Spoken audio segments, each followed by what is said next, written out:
Welcome back to the virtual field trip of Intertidal Adaptations with the Center for Alaskan Coal Studies. We are going to now dive into specific examples of adaptations that animals have that live in the intertidal zone. We are going to start off by exploring animals that have specific examples of adaptations to help them avoid being washed away by waves and currents that impact the intertidal zone on a daily basis. In this video from the Peterson Bay Field Station dock, you can really get a sense of the impact and strength that the waves of Kachemak Bay can bring to the intertidal zone. Imagine you are a tiny crab or even a strong sea star trying to hold on to those rocks as the waves come crashing in.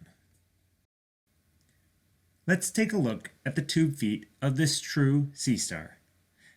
These are a great adaptation that the sea star uses to create a suction to the rocks and mud of the intertidal zone. Next, we are going to look at mussels. We have a group of black or Pacific blue mussels here, and they are actually attached to this pole. And the reason they're in a big clump and attached to the pole are for a couple different reasons. One is that so they're not floating away, and that allows them to survive as they filter water or have water come in through their gills, and they're filtering out things that they want to eat, such as tiny little animals called plankton, or little plant-like things called plankton. And then another reason they're kind of attached to each other, and I'll try to get nice and close, you might be able to see these little threads. Let's see if we can pull one out just a little bit. Get in a little close. See some of those threads. Those are called byssal threads. And those byssal threads allow the mussels to stay together in a group in case another animal, a predator, tries to come and eat them, whether that be a snail or a sea star. It allows them to maybe not get pulled away as much, or they can even use those byssal threads to have multiple mussels attached to a snail and actually hold it in place, which is a pretty amazing adaptation. We'll next focus on adaptations that animals have to help them find food. Here we can get a nice up and close view of those tube feet that help the sea star travel across the ground, both to find food, avoid being eaten, and attached to rocks, all at the same time to avoid being swept away by waves. We are going to finish our exploration of animals that have specific adaptations to find food in the intertidal zone by focusing on this beautiful Christmas anemone. And we're going to see what adaptation that anemone has to find food when it can't even move. And you can see these kind of big tentacles. And that's what that Christmas anemone is able to pull in animals, so it stings and paralyzes an animal floating by. So they're sort of like a scavenger, and they can slowly eat it. And some people do ask, well, can that anemone sting me? Well, there are anemones in the world that you shouldn't touch, but luckily here in Kachemak Bay, our Christmas sea anemones are able to kind of hold on to us pretty well.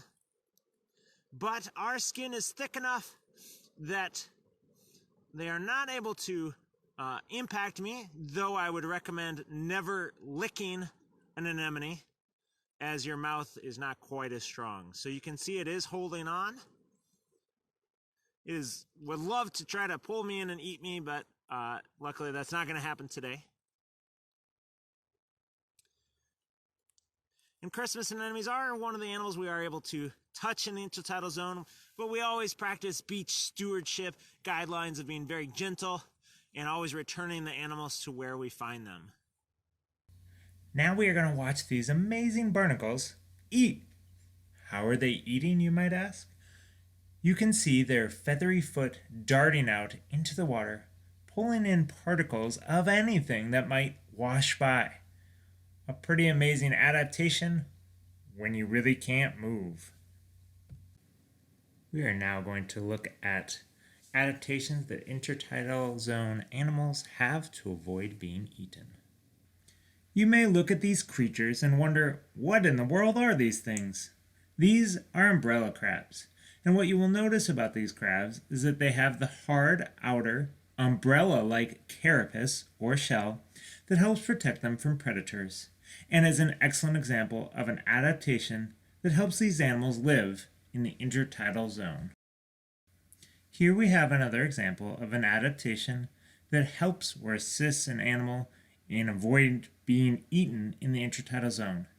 This hermit crab is able to take its home and its protection around with it. It can scuttle across the intertidal zone and dive back into its home if something comes along and tries to pick at it. You can see a burrowing anemone trying to attach itself and eat that hermit crab, but luckily the crab is stronger than the anemone. Here we see an example of a decorator crab using camouflage to protect itself from predators.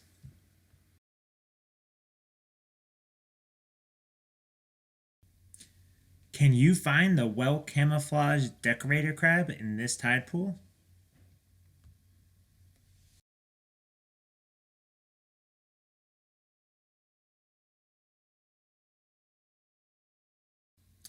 Hopefully you are able to find that decorator crab as it moves up in the tide pool in the video. Again, that crab is using its camouflage from the habitat or environment around it to protect itself from predators. We are going to now focus on our last challenge that intertidal animals have to face, and this is drying out or desiccation. This could be from the sun or the wind, but the challenge is to hold on to water in between when the tide goes out and eventually comes back in. You may wonder what animals actually have to worry about drying out in the intertidal zone. Well, let's start with this giant Pacific octopus. In the intertidal zone, we are usually seeing young octopus who don't want to get eaten by larger things or just want to hang out. Often we are seeing these octopus underneath rocks where they can hang out in a small pool of water while the tide is out, as it can be quite dangerous for them to be on the beach for any passing coyotes or birds to peck at them. Here we have two more animals that have adaptations for drying out.